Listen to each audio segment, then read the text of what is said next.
Good morning, everyone. Happy to have quite a large group here in person today and also virtually. We have a number of our colleagues coming in online. My name is Lori Ray. I'm with the Region 1 Regional Prevention Provider, and I work with Cody McQuestion, who's coming up, and we cover Benton, Carroll, Madison, and Washington counties, serving communities with all kinds of prevention efforts. And today is the fourth regional task force meeting that we've had since our grant started back in June. It is my pleasure to introduce to you our presenter this morning, Mitchel Moore. He is a dynamic educator who has a passion for training people and serves those who serve by designing and delivering training across America. He is an advanced certified prevention specialist and licensed chemical dependency counselor who has extensive experience working with youth and families in both prevention and recovery settings.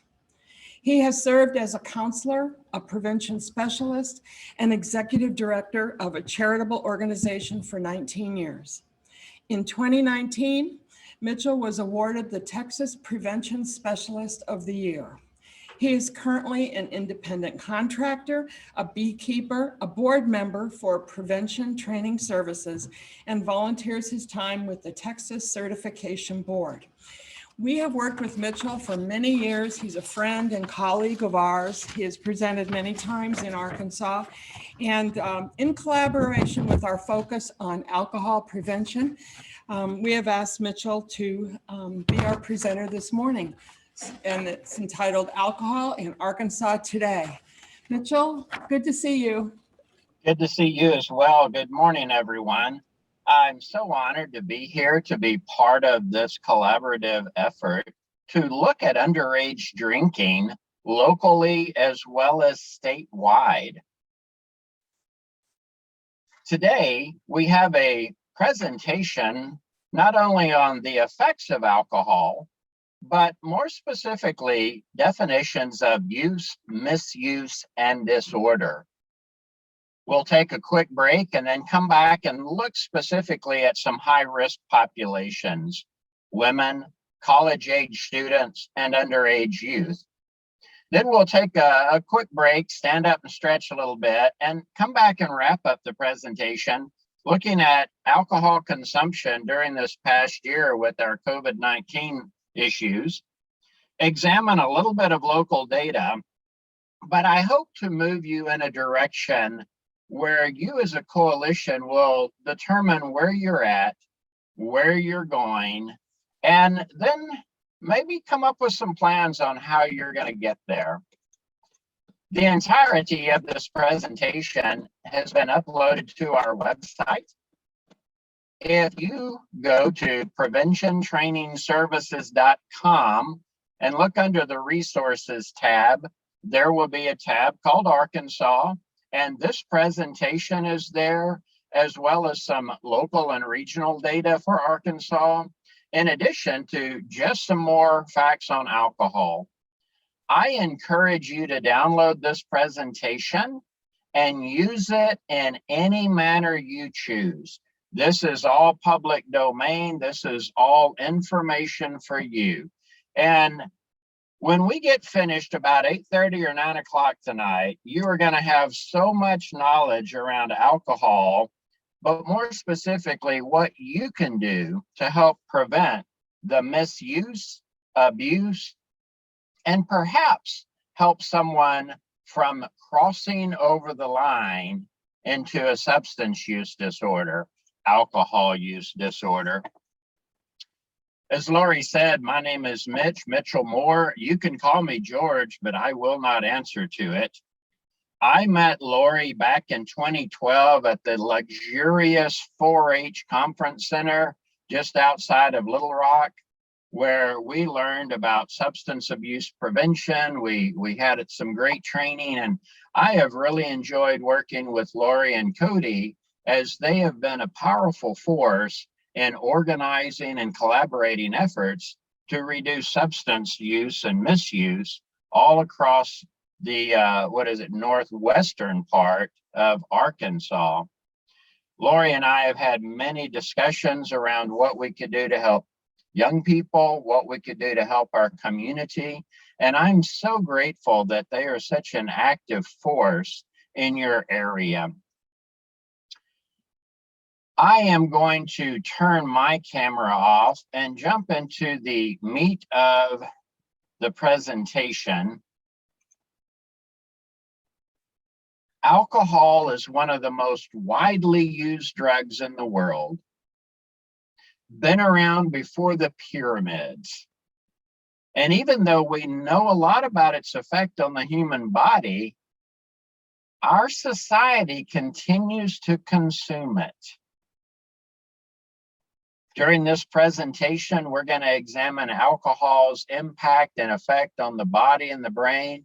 We're going to define misuse and understand crossing that line into the disorder, but perhaps better understand why some individuals should avoid alcohol completely. The term alcohol has been synonymous with spirituous liquids for the past 300 years. But I found it interesting that not only the history of alcohol consumption, but also codes limiting its consumption go back at least to 1700 BC. We as societies and societies before us have all seen the effects of alcohol, not only on the individual, but on the family, as well as on the community. And I always wonder, who was it that stumbled across a pile of rotting fruit and, well, ingested some of this and went, whoa, I don't know what that stuff is, but it sure did a number on me. When we look at alcohol, alcohol is produced by fermentation. And my research shows that once the fermentation process starts, it actually begins to kill out the yeast at a certain alcohol level. I guess what I'm talking about is this alcohol, or this ethyl alcohol made by this fermentation process, will only produce a certain level of alcohol. Things like beer and wine, once that sugar converts into ethanol, the bacteria is actually killed off. And so if we want a stronger drink, then we have to go through a process called distillation. Basically, we're evaporating the waters and other chemicals out and being left with a more concentrated or more pure form of alcohol. But I would like to point out that the alcohol in beer, the alcohol in wine, the alcohol in gin, whiskey, tequila, vodka, schnapps, doesn't matter what the liquor is the same. The difference between beer and wine is it's more diluted. For example, if I took a shot of whiskey and added a cup of water to it, then I would have a similar alcohol content as what you might find in a can of beer. The reason this is important for me to note is that for almost 30 years, I've been working with young people and families who are upside down as a result of chemical misuse, drug abuse, addiction. And one thing I hear a lot of parents saying, well, at least my kid's just drinking beer. He's not drinking the, in quotation, hard stuff. And I say to them, you know, if your kid hits himself in the head with a wooden hammer, it's kind of the same as hitting himself in the head with a steel hammer or a brass hammer. I don't know why you would think that one is less harmful than the other. I guess what I'm trying to say is a drug is a drug is a drug is a drug is a drug. And all of those drugs impact the body and the brain. Also, I want us to note that alcohol is not just found in beer and wine and liquor.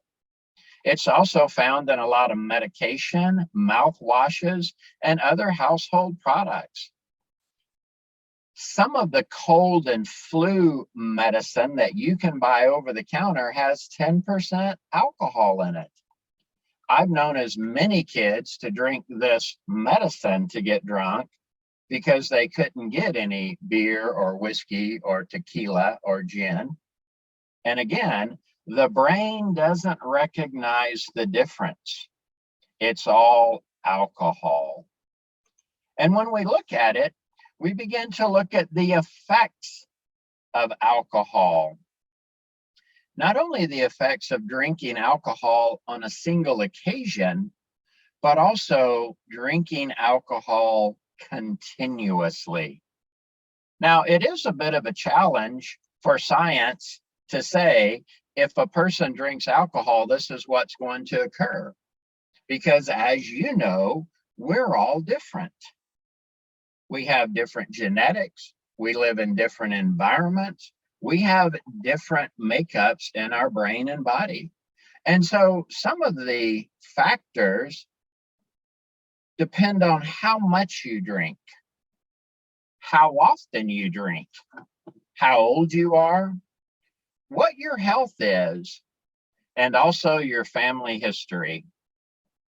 Now, when I look at my own genetics, I realize that I am more vulnerable to getting this alcohol use disorder than maybe other people. But I ask you, can you go back 2 generations and not have any chemical dependency, alcoholism, or mental health issues in your genetics?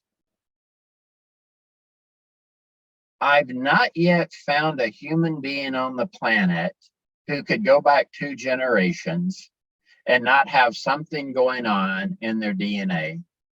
And what this says to me is that we're all at risk. We told all 3 of our children growing up, if you choose to ingest this product, you are more likely to get in trouble from it because your genetic makeup places you more allergic to it than some people. And then I would say to them, if you don't believe that, just look at all your cousins. Most of my family is upside down as a result of the effects of alcohol. When we look at alcohol and we think about, well, what does it do? How does it affect us? I just ask you to think about this. If you cut your finger and you poured some alcohol on it, what would it feel like?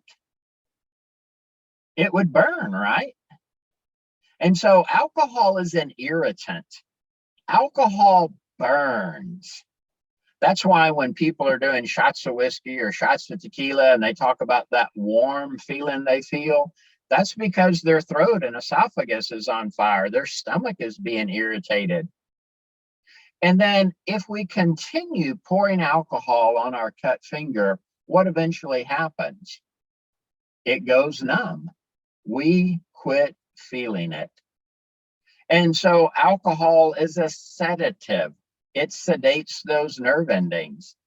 And that's why as a person consumes alcohol, as it goes down into their stomach, as it moves into their bloodstream and literally touches every cell in the body, it's irritating and sedating. It's burning and numbing. When we look at alcohol in general, the Drug Enforcement Administration classifies it as a depressant. Now that doesn't mean if you have a glass of wine, you're going to get depressed. What it means is that it slows your body down. And of course, you know, the more you drink, the slower and sluggish the brain begins. And then what happens? The body begins to slow down. And before you know it, a person may pass out. Have you ever seen someone passed out before? I mean, can you just slap them on the cheek and say, hey, George, wake up, get up, move? You see, when a person is sedated, when their system's depressed to the point that their body has passed out, they're not just resting peacefully. They're near alcohol overdose. They're near death. Now, I have a quick question for you. What does the brain do for the body? How many of you said everything? Good answer, good answer. And also, what can the body do without a brain? Yeah, not much, right? And so I guess what I'm trying to say here is that anything that affects the brain affects the body. And it's not like if you blow your brain, you can just run down to the store and buy a new brain. I mean, if you could, what would your brain be worth? When we look at the effects of alcohol on the brain, one of the first things we notice is that judgment goes to sleep. Oh, judgment. That prefrontal cortex where we make decisions, where we look at long-term consequences. And when that front part of the brain begins to go to sleep, we may do foolish things that we wouldn't normally do sober. Now, I don't want anyone to, like raise their hand and tell stories on people, but have you ever seen someone do something foolish after they had drank some form of alcohol? I mean, maybe you were at a dance one time and somebody came in a little bit drunk and they were out there spazzing out on the dance floor. And well, you didn't know, are they drunk or having a seizure? You didn't know what was going on. Or has anyone ever driven too fast or too slow? Has anyone ever said something when they were drunk or high that they, well, probably wouldn't have said if they were sober? So we know that alcohol impacts the prefrontal cortex where judgment occurs. We also know that when the alcohol reaches the hippocampus, a person may have trouble remembering something that they just learned. Wonder how that impacts our students and our college students. So after a person drinks alcohol, blood pressure, hunger, thirst, and the urge to urinate increase, while the body temperature and heart rate decrease. I guess what I'm trying to say here is that the hypothalamus is very important to regulate our systems. However, alcohol upsets the work of the hypothalamus. And then another area of the brain, the cerebral cortex, where thought processing and consciousness are centered. Now look at this. Alcohol depresses the behavioral inhibitory centers, making the person less inhibited. And it slows down other processing information, making it difficult to think clearly. Years ago in our coalition, when we gathered our data, our underage drinking numbers were about average. But our local county showed that we were twice as high as the state for students who had driven while they were drinking. Double the number, twice as high. And this really got our coalition involved in looking at where young people are drinking. And in our area, we discovered that most young people do a great job Monday through Friday. They're in school, they're in church, they came from two-parent homes, they had lots of opportunities, but Friday night and Saturday night, they were out in the county, out in the pastures, drinking any alcohol that they could obtain from their home or from their older friends. And one of the things that our coalition really focused on is how can we reduce not only the availability and the accessibility of young people getting alcohol, but what could we do to ensure that they weren't drinking and driving? Now, we know that we have 5 senses: sight, smell, hearing, taste, and touch. And I would often ask young people, if you were driving while you were drinking and you were pulling up to an intersection and there was another car approaching the intersection, would you rather see the car coming, smell the car coming, taste the car coming, feel the car coming, or hear the car coming? And of course, students, being brilliant as they are, would always say, well, I would rather see the car coming to the intersection. But one of the things that we know through research is that with one drink, so I'm talking about a glass of wine, a can of beer, I'm talking about a margarita or a shot of whiskey, with one drink, our peripheral vision begins to be closed. Now, I'm not saying that you're driving drunk after a drink. What I'm saying is that even a small amount of alcohol begins to impact our vision. It also begins to make it difficult to think clearly. The medulla. This is the area of the brain that handles things like automatic functions. Isn't it wonderful that we were created so we didn't have to remember to breathe? We don't have to tell our heart, all right, beat, beat, beat, beat, beat, that we just do these things automatically. But guess what alcohol does to that? It impacts it. Remember, alcohol is a depressant, it slows things down. And when we find a young person who's passed out, again, they're not just sleeping.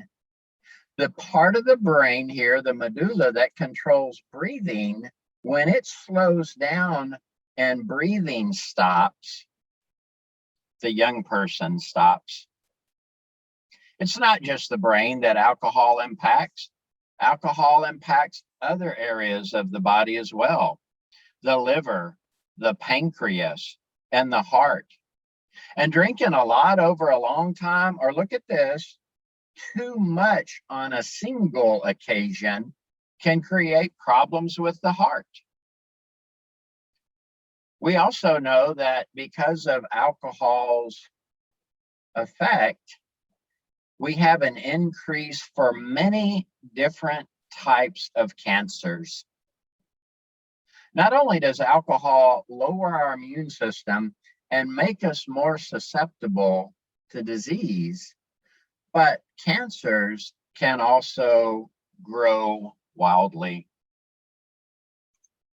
And the immune system. Drinking too much can weaken it, making our body more susceptible. This also states that drinking a lot on a single occasion slows your body's ability to ward off infections even 24 hours after getting drunk. And one of the main reasons that I keep putting this information out is because we're going to see after the break that college-age students and underage students, when they drink a lot. Whether it's binge drinking or excessive drinking, they drink a lot.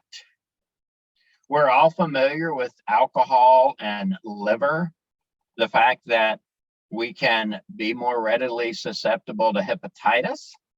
But did you realize that with just a single drink, as that alcohol is absorbed into the stomach and into the small intestine, that it can cause irritation in the stomach? And this is an issue, irritating that stomach lining. Also, alcohol can halt that digestive process, robbing the body of vital vitamins and minerals. It impacts the kidneys. It impacts the pancreas. It affects all parts of the body.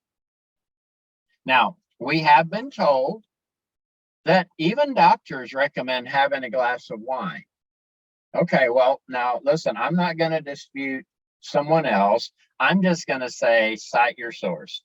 I want to see the research, because what I found looking at consumptions of small amounts of alcohol that may help our heart health, especially coming from wine, the research I've shown says really it's the red that makes the red on the grape, this resveratrol and the flavonoids from the grape, that may have benefit from the heart, not the alcohol itself. So when you hear someone dispute anything that you're presenting with, well, doctors recommend, okay, cite your source, what doctors, and what is the study? Because what I've come to realize is that even though a lot of people in our society drink, they drink to socialize, they drink to celebrate, they drink to relax. Throughout history, human beings have struggled with how to manage the alcohol. It's said in a lot of recovery circles, the man takes a drink, the drink takes a drink, the drink takes the man. And we're going to look at that in just a moment as we look at use, misuse, and the disorder.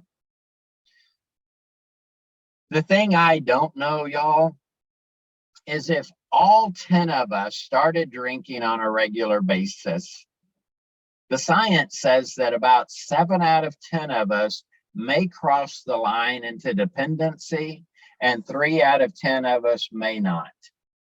The thing I really don't know, y'all, is that if a person starts drinking, will they cross the line into the disorder or not? There are a lot of things that put young people at risk. And for me, I just choose to avoid the risk completely.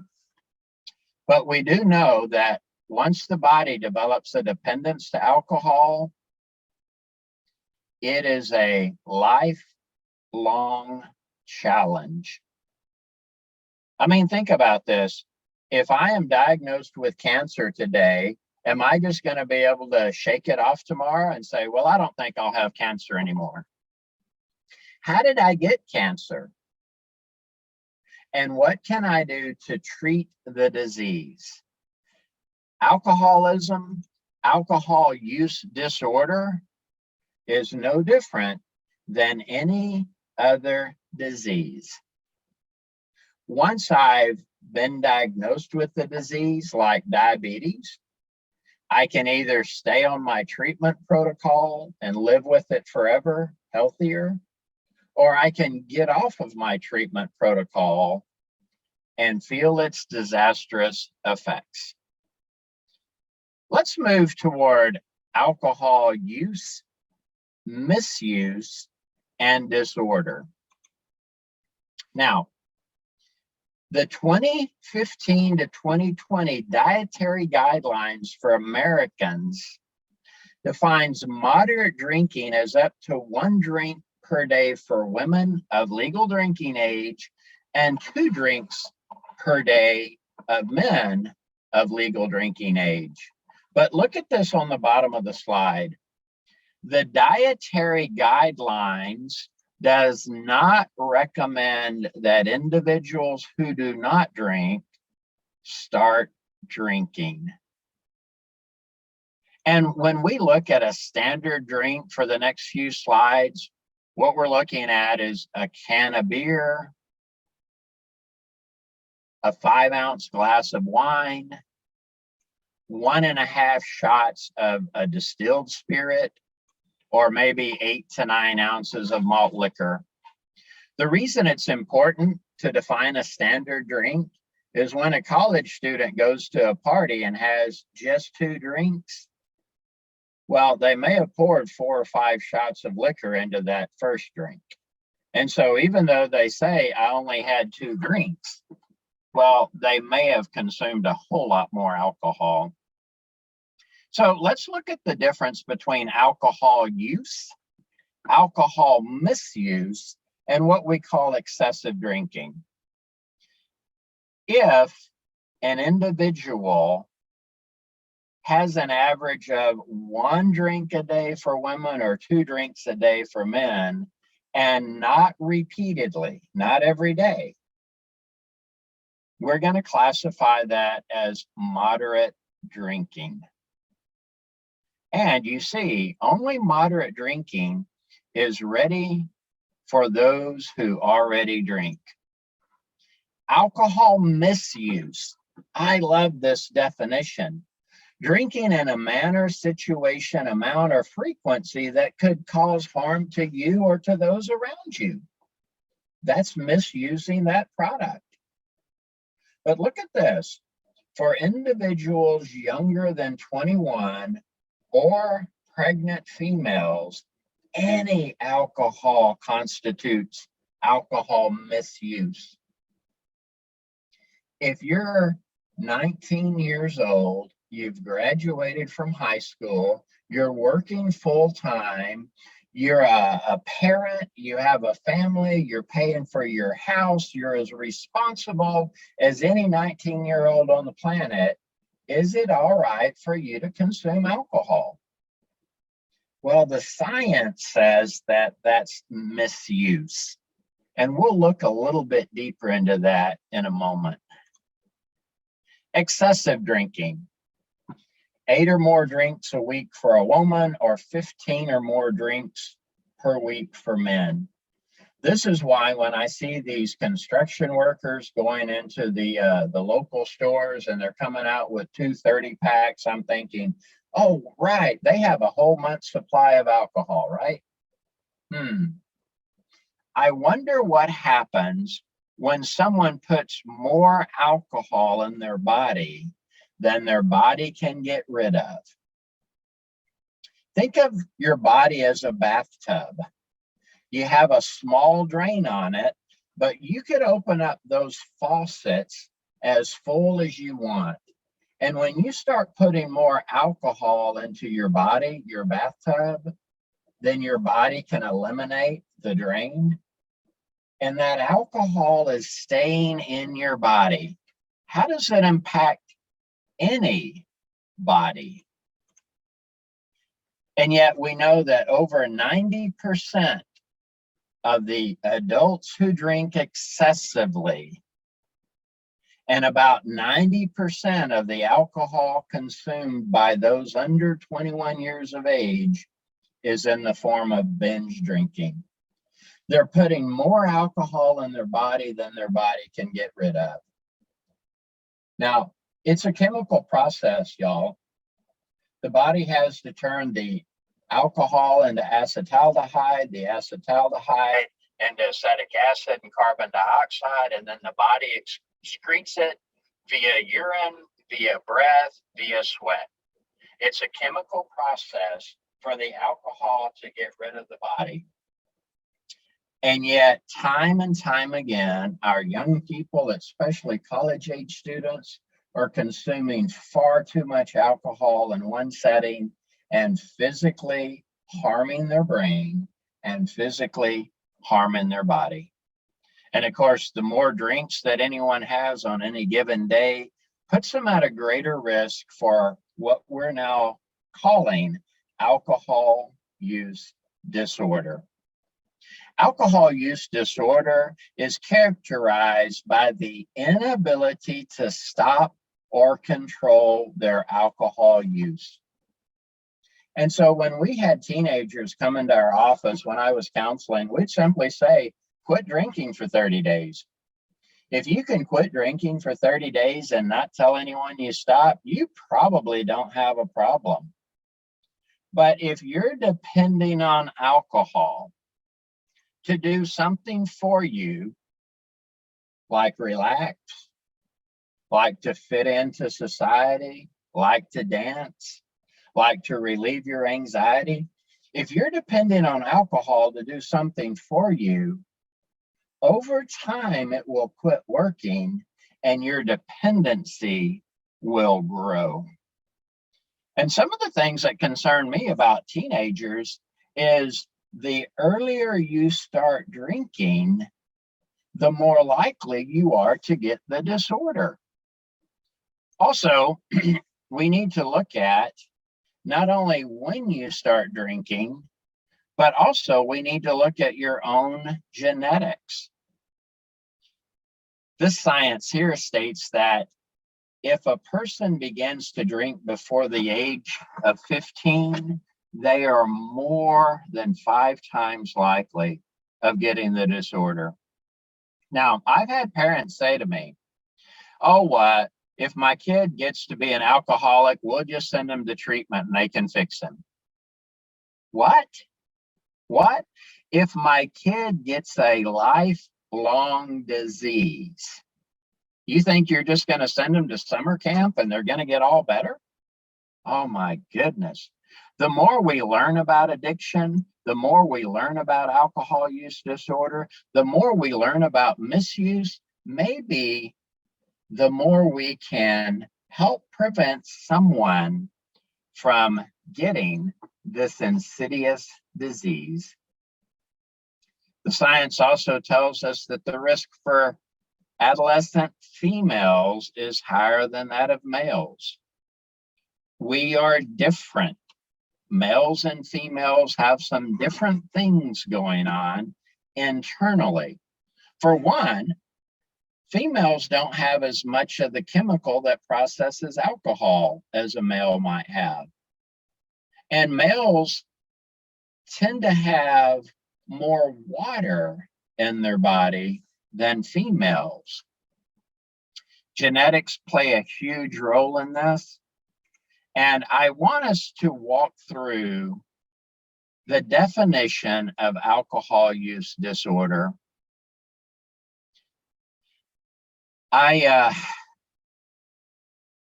look at this slide, mental health conditions and a history of trauma, and my brain just floods over with all the issues with all of the teenagers that I've worked with in my history.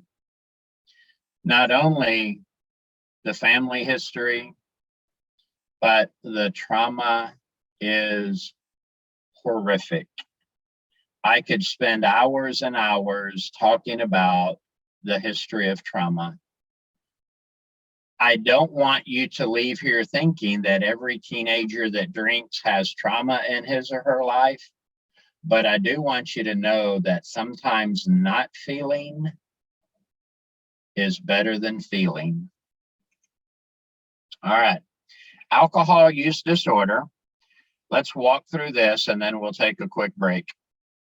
I am not a doctor. I do not have the ability to diagnose someone. But if I did have the license to diagnose someone, I would use this Diagnostic and Statistical Manual of Mental Disorders version 5. We call it the DSM-5. And I'm going to read a few items. And if you know someone who's drinking, you just think to yourself, would I answer yes to that question for this person?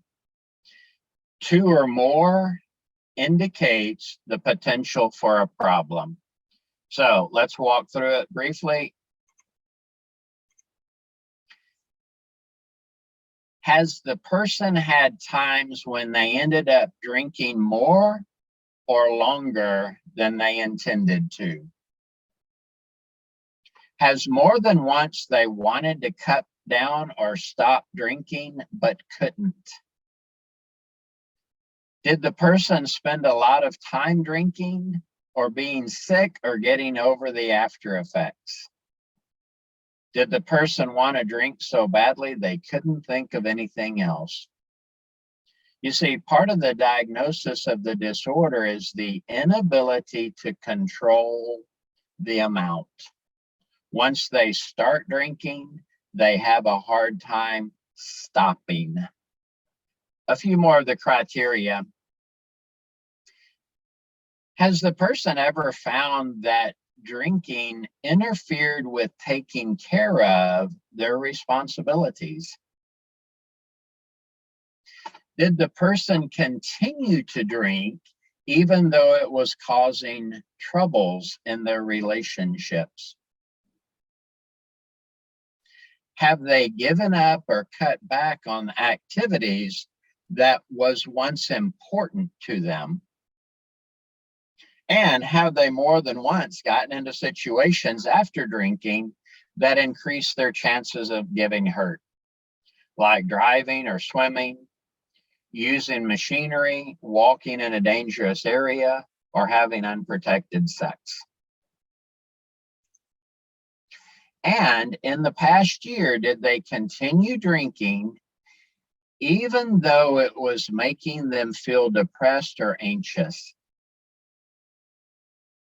In the past year, had they drank much more than they once did, or had the same number of drinks and feel less of the effect? This is tolerance.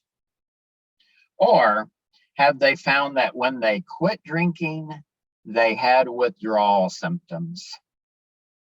And so as we look at alcohol use disorder, how does one get it? They begin to drink alcohol, and alcohol does something to the brain that changes the brain. Alcohol is a chronic brain disorder. I want to focus on those three words. Chronic means what? It lasts for a lifetime. It never goes away. Where does it live? In the brain. If it lived in my little pinky, I could just cut my pinky off, but I can't get rid of my brain. My brain controls all of me. And it's a disorder. It makes things out of order. Mentally, physically, emotionally, spiritually, socially, it makes things out of order. So a quick recap. Moderate drinking, according to the USDA and the food pyramid, up to 1 drink per day for women and up to 2 drinks per day for men. Alcohol misuse, drinking in a manner that causes harm to the person or to those around them. An alcohol use disorder, a medical condition characterized by an impaired ability to stop or control the alcohol use, despite adverse social, occupational, or health consequences. And those who should not consume alcohol. Many individuals should not consume alcohol, including individuals who are taking certain medicines or have certain medical conditions, those who are recovering from alcoholism or unable to control the amount they drink, and anyone younger than 21 years of age. We've covered a lot in just a few minutes. The brain will absorb what the bottom will endure. I'm going to ask you to stand up and take a 5-minute break. During our break, I want to ask you, what's one thing that you've heard in the last 20 minutes that is of value to you? So, Lori, let's take a 5-minute break, get up, move around a little bit, and we will come back here at 10:55. So I'd like to check in with you in just a moment to ask you, what's something that you've heard that's been of value this morning? Or what's that blinding flash of the obvious?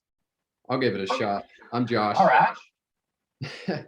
I found it interesting. You just talked about, like, you went into more of the brain mechanisms, and it was interesting because it's like our prefrontal cortex and some of the brain areas, alcohol effects are the things that kind of distinguish us as humans from the animal race, and that we will intentionally do things that kind of interfere with us being human, almost like have these regressive qualities to something. It's away from our humanity. And it just made me kind of wonder about my life, growing up through college and drinking, like what I was avoiding in being a human, and just hearing the effects. That's kind of what I got out of that, is like these negative effects. What are we avoiding from regressing from this human state? Very good. Thank you for that, Josh. It makes my brain spin as well. One thing that I will say is it doesn't matter where we've been, it's where we're headed that's important. So I appreciate those comments. Anyone else on Zoom or anyone else in the room? What's something that you've grabbed a hold of this morning? I learned basically that alcohol is recognized by the body almost like a poison.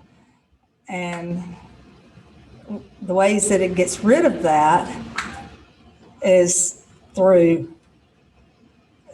obviously with time. That's the only thing that will take care of it. But the throwing up, peeing it out, or passing out. Yes, I love it. I love it. The 3 P's: peeing, puking, and passing. But I'm so grateful that you said it's a poison to our body. When I used to teach minor and possession classes, I would ask the students, any of y'all pour any poison on your Cheerios this morning? And they look at me like, something was wrong with me. But I'd say, what would happen to your body if you put a little bit of poison in it every morning? Or any of y'all got a garden growing on? Now, my tomato plants are struggling right now, but I think they're going to make it. But if every Friday night and Saturday night I went out to my garden and I put a little bit of poison on my tomato plants, what chance of development do they have?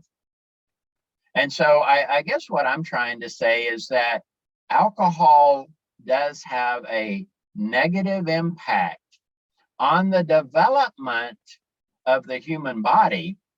But y'all see me, I'm over 21, right? It still has an impact on the human body. Other comments before I move forward? I so am grateful that you called it a poison. Well, let's look at why women, college age humans, and underage students are at a higher risk. Let's take a look. We're going to start with the female population. The studies have shown that women start to have alcohol-related problems sooner and at a lower drinking level than men for multiple reasons. On average, women weigh less than men, so the body size is smaller. And alcohol resides predominantly in body water, and pound for pound, women have less water in their bodies than men. If we compared 2 humans, a male and a female, and the male and the female both drank the same amount of alcohol, the female's blood alcohol concentration would be higher. Other things that we would look at in those differences, and one thing is that there's a direct association between alcohol consumption and developing brain cancer. Studies have demonstrated that women who consume about 1 drink a day have a 5 to 9% higher chance of developing breast cancer than women who do not drink at all. That risk increases for every additional drink that they have per day. Also, studies show that some women should avoid alcohol entirely. anyone who is pregnant or trying to conceive. Now, if a female gets pregnant right now, how many weeks until she knows that she's pregnant? And from conception until the time that she's discovered she's pregnant, what all development has occurred in those, let's say, 3 to 6 weeks? And so go do the research yourself, look at all the development that's happening in those first few weeks. And if the female doesn't know she's pregnant and continues to consume alcohol during that time, what is happening with the development of that child? Also, anyone under the age of 21 and anyone who's on any type of medication, you've heard of the synergistic effect, right? 1 + 1 = 3. Well, it's similar with medication, especially if I'm taking a medicine that is in the category of depressants, because the brain doesn't know the difference between a powder, pill, or a potion. It just sees this as an additional depressant. Now, there are many, many more studies about women, but for the sake of brevity, we're going to look at college age drinking. Every survey that I've seen for our local municipality showed that about 50 to 52% of the current college students were drinking. And I'm thinking, why? If you're a freshman, sophomore, or junior, you're probably 18, 19, or 20 years of age. How come half of our college students have accessibility to an adult beverage? And then this concerns me as well. About a third of the college students, when they drink heavily. It's concerning for me just knowing about the effects on the body, but also if the person is not 100% in control, then someone outside of them has control. So when college students drink, they drink for one purpose, and that's to get intoxicated. You mentioned the word poison earlier. When we think of intoxication, what's the root word? Toxic. I'm poisoning myself. I'm intoxicating myself. I'm putting more alcohol into my body faster than my body can get rid of. And that alcohol is mixed in the water, in the blood, sedating and irritating basically every cell in my body, putting my brain to sleep. And y'all, I did a lot of stuff on commercials, and I never found one commercial where someone was hugging the toilet, putting their face in a place where their face wasn't meant to be, calling that effect wonderful. Peeing, puking, and passing out, right? When we look at the effect of college students and communities, 3 things ring out. Number 1, alcohol poisoning or alcohol overdose. We're looking at death. Also, assault, whether that's just fighting or whether that's someone robbing. We're just looking at when a person's drinking, their thinking is stinking. And they do things and say things that they normally wouldn't do. And then I have a special place in my heart for this third one here. The amount of sexual assault in our society is horrific.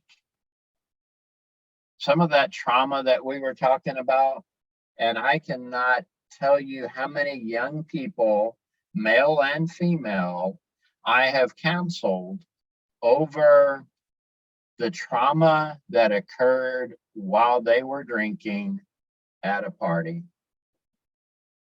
As a matter of fact, I about fell out of my seat when Monday morning I had a 15 and a 16-year-old female in my office describing what had happened. And the 16-year-old female looked at the 15-year-old female and said, "You knew that was going to happen. It's just part of our society."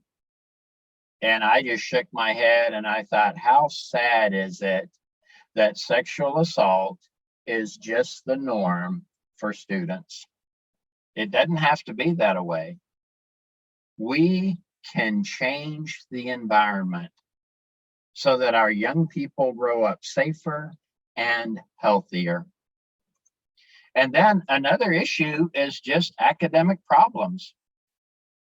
Now, this one gets me every time because I think of some of the universities who are encouraging students to go to community college their freshman and sophomore year, so they'll be a little more mature when they come to the university. And I just wonder, how much impact does alcohol have on that freshman dropping out that first semester? Oh, and I also asked this: if our tax dollars are helping supplement universities, when that student drops out of the semester, do we get our tax money back? Huh, really? You mean we're going to pay for this problem anyway? One of the issues I really detest about alcohol and substance abuse is the impact it has on our society and how much it affects you and I personally. I mean, it's kind of like society expects us to pay for the party and clean up after the party, but we didn't even get invited to the dance.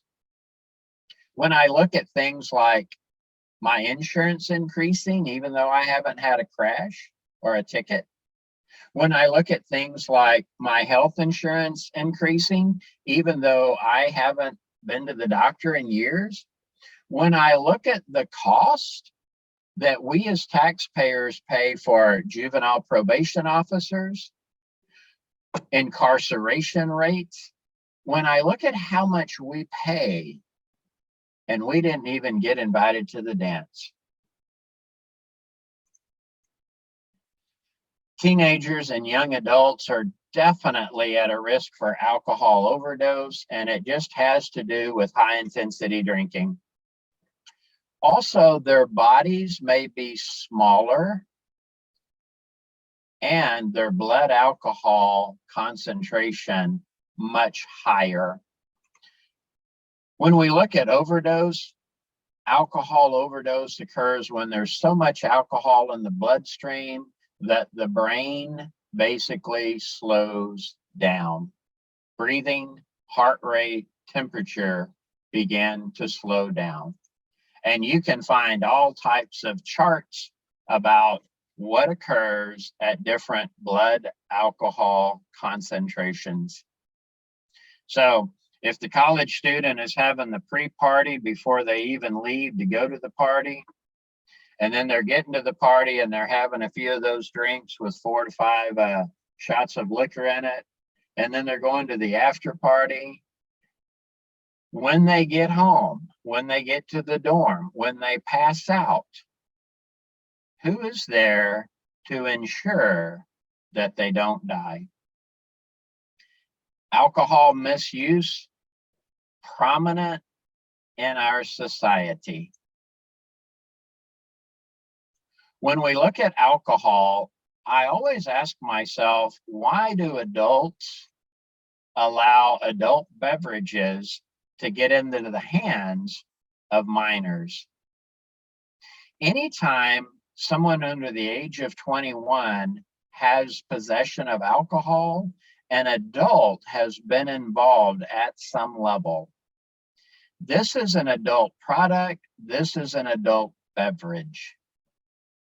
And when we compare and contrast the use of alcohol to marijuana, even though marijuana has a whole litany of problems, more young people have access to to alcohol than marijuana. I hope that you all will register for the marijuana program that Cody was talking about earlier.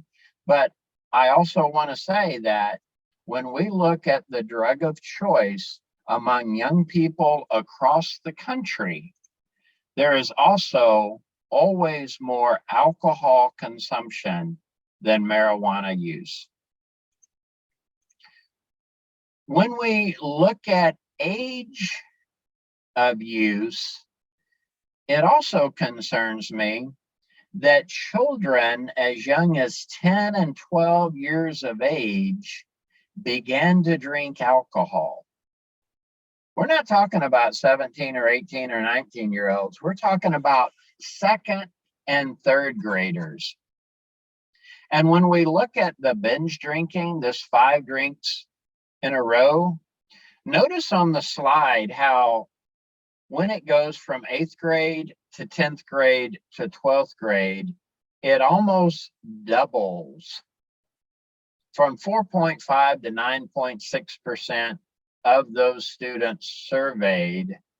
Now, this is nationwide, y'all, but I bet that your local data isn't much different. From 9.6 to 16.8% for high school seniors.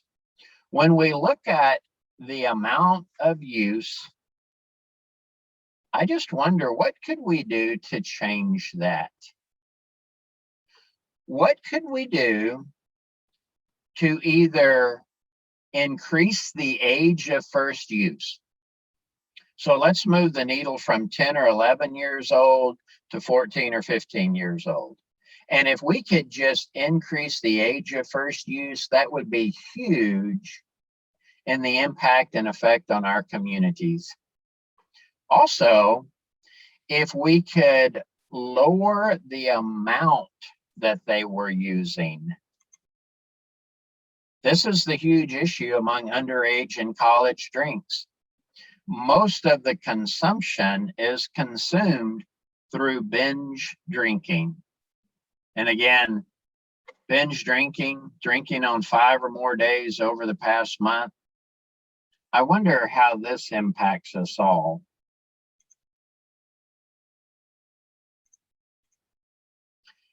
Underage drinking poses a lot of problems, and guess who pays for those problems? Hey, have your taxes increased?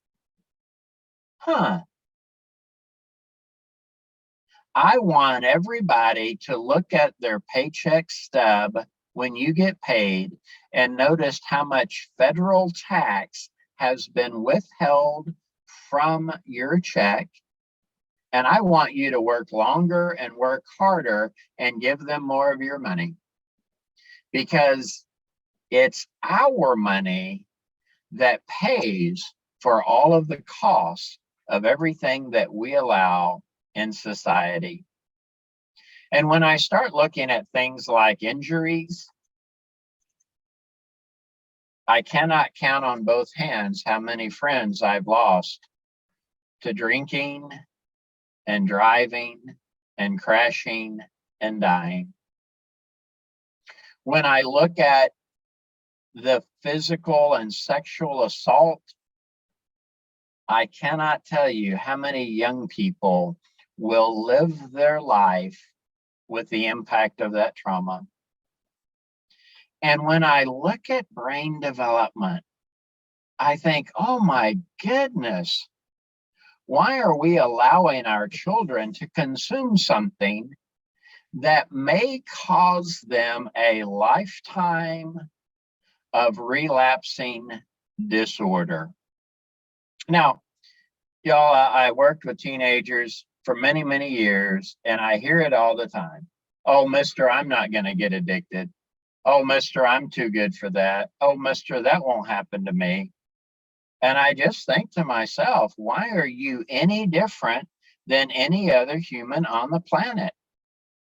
When we look at a mind-changing chemical, we're talking about a chemical like alcohol that physically changes the brain.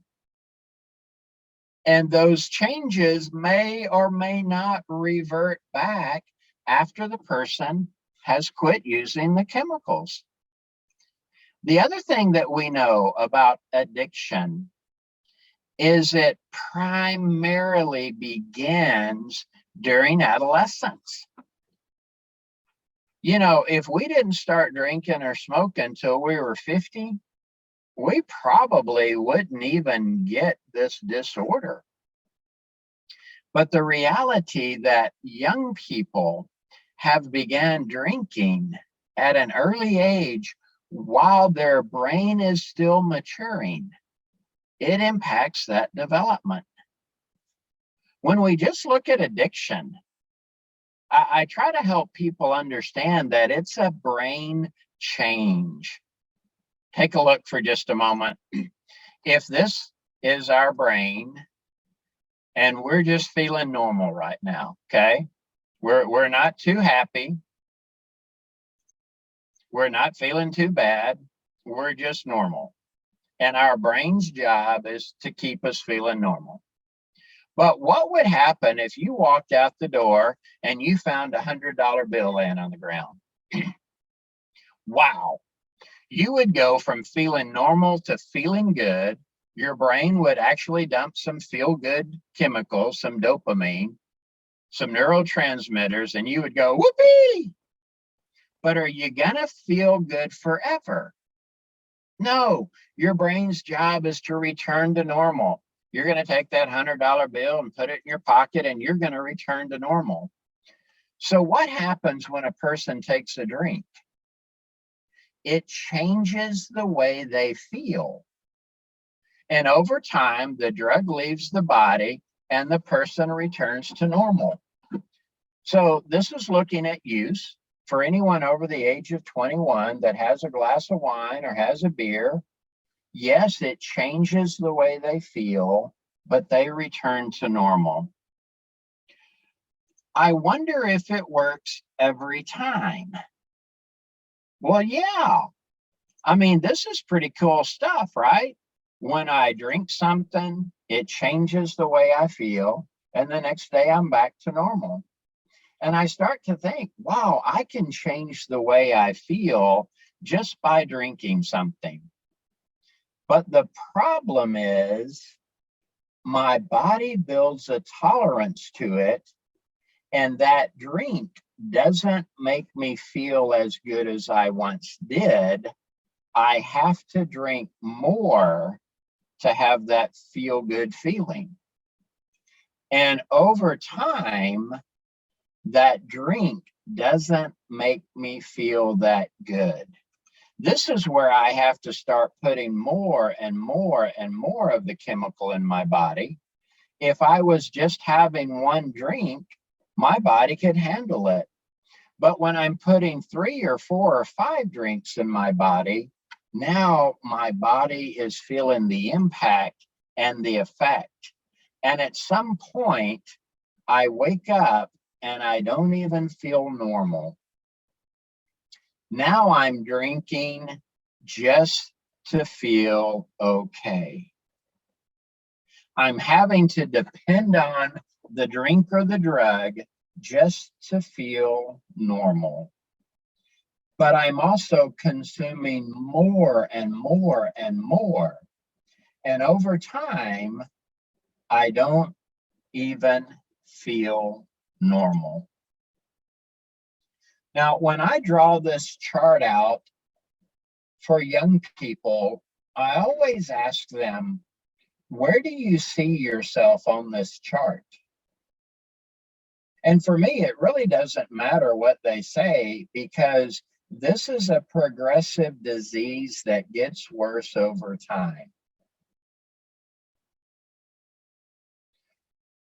One of the tragedies of being a substance abuse counselor is when a kid comes into my office in trouble, I only have 3 options for them: jail, death, or recovery. Because most young people either end up in jail or dead, and few people end up in recovery. And so I think to myself, what could we in the audience do to prevent a young person from being anywhere at all on this chart?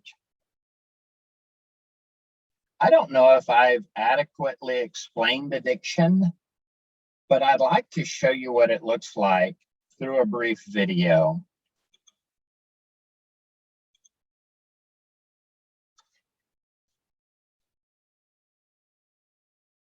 So this is the child walking down your street, and he notices something to drink. Not really sure what to do with it, but just a little bit curious because he's watched others. And this child might even decide to try it out for themselves. What would happen if he takes a drink? Kind of changes everything. It makes the world so wonderful.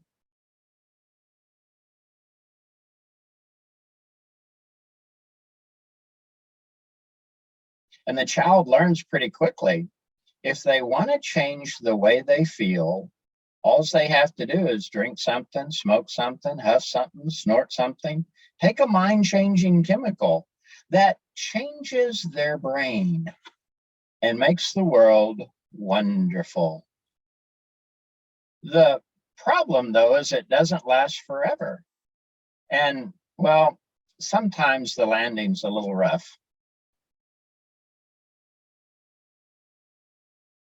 But they always remember what made them feel good. And they begin to seek out the chemical that changed the way they feel, not realizing that the more they do it, well, the less pleasure they get and the more consequences that occur. It's funny that the brain doesn't remember the pain. The brain looks for the pleasure, and they start giving up things for the pleasure. They start using more often. They start using more product, and the consequences begin to become more and more and more. Amazing stuff it is. But then it begins to quit working. I don't have that sensation like I once did. The consequences start piling up around me, whether it's physical health, spiritual health, whether I've lost trust with my parents, or I've given up things in school. Maybe I quit that extracurricular activity because I'm spending more and more time using this drug and recovering from the effects of it. What happened to that pleasure this child once felt?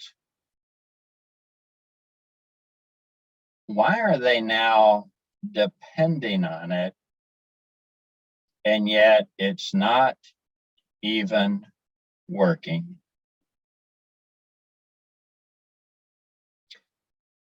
Chemical dependency, drug addiction, alcoholism, substance use disorder, whatever label you put on it, it is a chronic, relapsing brain disorder.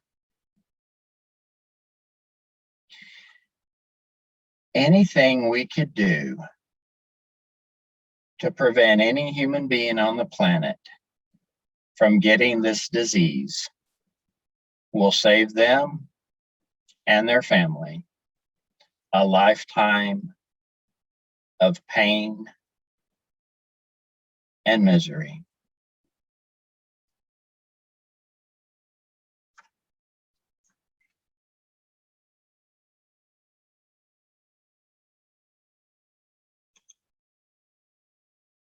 All right, let's talk for just a minute and then we will move forward. How are you feeling right now? What are you thinking? Give me some feedback since I cannot see any of you. Hey, Anyone have a comment? Go ahead. that guys. video is really good.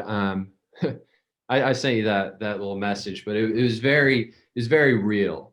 You know, that's how little things start. Someone's curious, and then before you know it, the whole world's dark and you're stumbling. And I've seen that personally play out in a lot of men. I've seen their marriages collapse. I've seen them lose their loved ones, all from that initial curiosity, especially young men, college days, and even adults with families. Just it goes back to what I commented earlier with that avoiding that human part of you when things are difficult, and using some crutch to not bear the full responsibility, or whatever we're trying to do, by lessening that we have, which is a very human experience. So I was watching that video and I was like, oh my God, that's real. So thank you for sharing that. Yeah, thank you for those comments, Josh. It's probably one of the best short videos to show how addiction works. And my experience is if you're 30 years old and you start drinking, it might take 10 to 20 years to get to the end. But if you're a teenager, we're talking about months to a couple of years to reach that point. So, you know, really like freshman, sophomore, junior year, they're in trouble. We'll see a slide in a little bit too that talks about this window of opportunity we have to help teenagers, because the progression of the disease doesn't happen instantly. So again, the age of first use, let's increase it. And also the frequency and amount of consumption, let's decrease it. Anyone else have any comments they'd like to make? Yeah, one thing you meant, can you hear me? Yeah, Jacob. Okay, good. I can't tell if I'm on video or anything. One thing you mentioned earlier was, pushing back when people start drinking. And on the break, I was just recalling the amount of peer pressure in college and in high school that I was surrounded by, and seeing people who didn't want to drink, weren't into it, but by the end of college, they were heavy drinkers. And I think a lot of that came from people just pushing each other to do this, and kind of the culture of this is how we blow off steam when we're not in school, or just all the time and during that time frame. But it just had me thinking, how do we curb the peer pressure? It feels like maybe that's an avenue to pushing back that starting point you're talking about. But yeah, I just was kind of thinking about that peer pressure for a little bit and how hard that is. Yeah, thank you, Jacob. So true, so true. Especially when this person has just left home and now they don't have parent supervision, for lack of a better word. It is now an evidence-based risk factor for substance use, leaving home and attending college. And both of those things break my heart, because attending college should be an independent time of your life, not a place to go be assaulted, to have academic failures, to receive trauma, to get drunk, all of those things. So I don't know how to change the peer pressure except for how to change the culture. And man, we have a task ahead of us. Thank you for those comments. Anyone else? I've got about 4 hours worth of material left, but we're going to get you out of here on time. And I will remind you that this presentation in its entirety is available for you to download on the website, with probably about 100 slides that I've hidden. So Please feel free to go and download it, use it as you choose. We want to continue being a resource for you. And you'll notice that all of the citations are quoted on the bottom of the slides. You can go click those links and get the information you want as well. Alcohol consumption and COVID-19. Very interesting, and I think we could spend many hours on this, but I want to highlight a few things that come right off of the CDC's website. First of all, drinking doesn't protect you from COVID. It actually weakens your body's ability to fight infection. Also, alcohol use can increase the risk of acute respiratory distress syndrome and pneumonia. Another thing, especially among heavy use, not only does it weaken the immune system and reduce the ability to cope with infectious diseases, but even in small quantities, it's known to cause certain types of cancer, much less judgment, decision-making, and behavior. Heavy alcohol use increases the risk of acute respiratory distress syndrome, called ARDS, one of the most severe complications of COVID-19. And one of the things that we've really had to focus on with helping our people is that they're home alone. So the WHO says alcohol is not a necessarily part of your diet. Avoid stockpiling alcohol at home, because if it's available, you and anyone else are going to consume it. And your time, your money, and other resources are better invested buying healthy and nutritious food. Now, I am guilty of this, y'all. I love chocolate. And the more chocolate that my wife and I buy, the more chocolate I eat. Why? Because it's available and accessible. And listen, I am, I'll call it hooked, but it's really not an addiction. I love those Lindor chocolate balls that have sea salt and caramel in the middle of them. Now, I'm only a one-day chocolate person, okay? But I'm gonna tell you what, if they weren't in the kitchen, I wouldn't eat them. I might have to drive to the store and get some, right?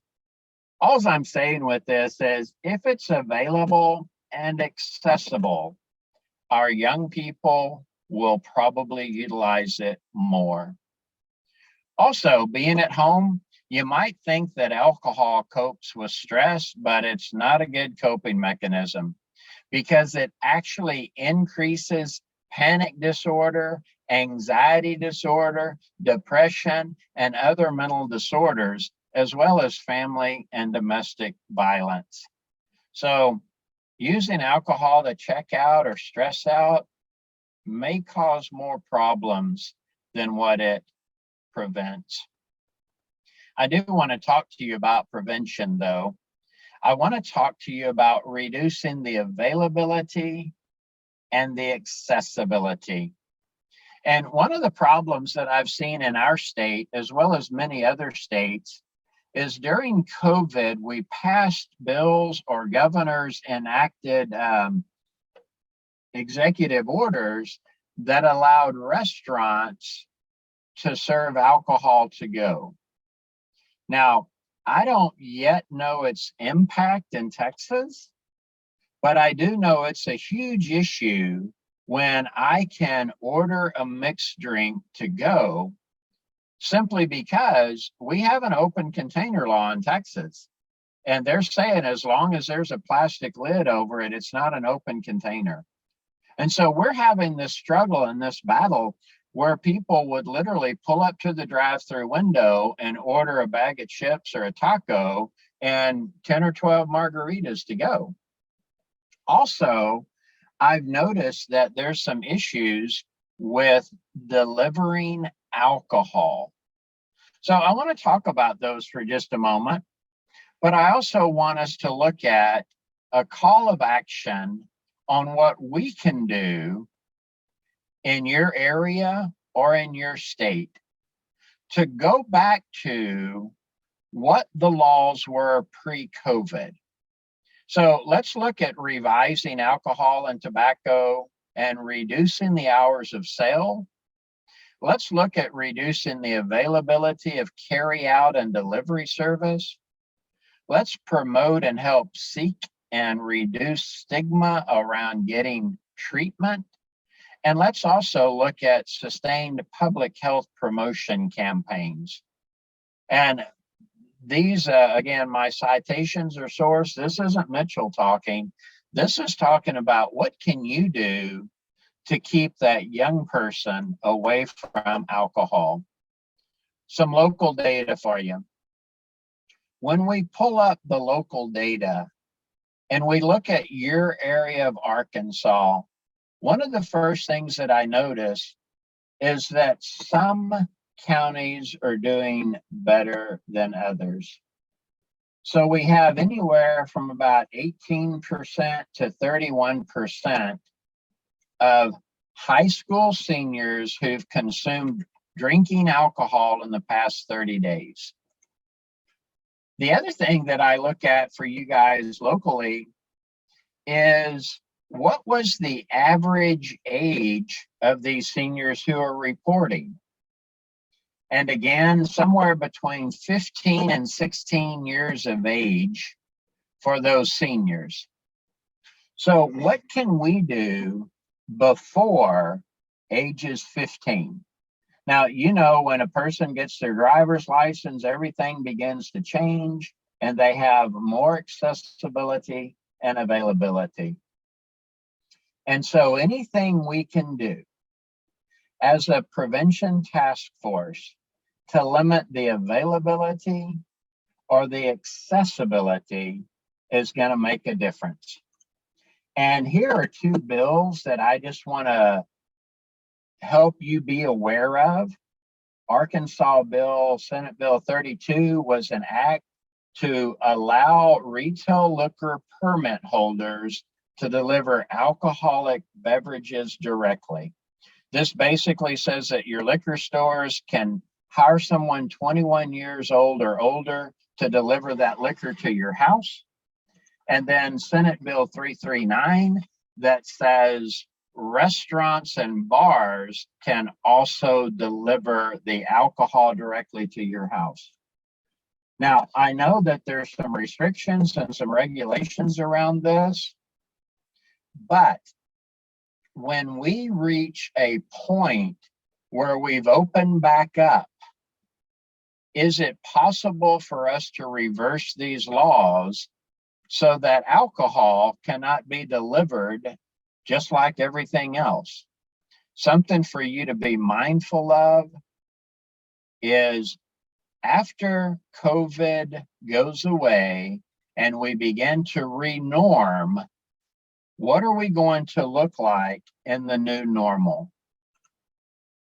So let me wrap up by saying that it's not enough to just focus on the individual. We also need to focus on the environment.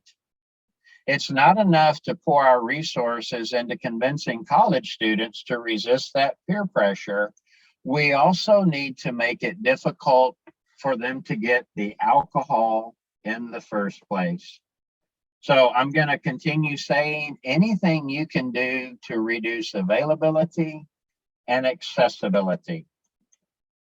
We have this opportunity that appears around 14 years of age, about 4 years before they're diagnosed with a disorder that is chronic.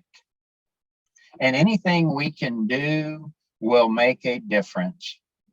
I have seen coalitions like you guys make a huge difference in your area, and you only need to know 3 things.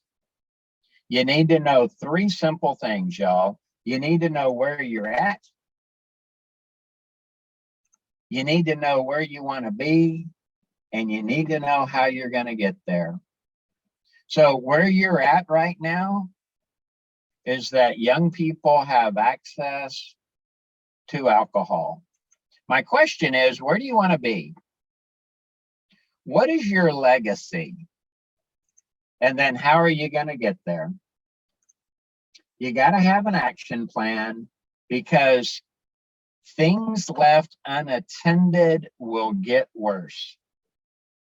And when we start looking at what can we do, I'm very grateful that you have people like Laurie and Cody and other prevention professionals in Arkansas who understand the strategic prevention framework, who can help you build a plan.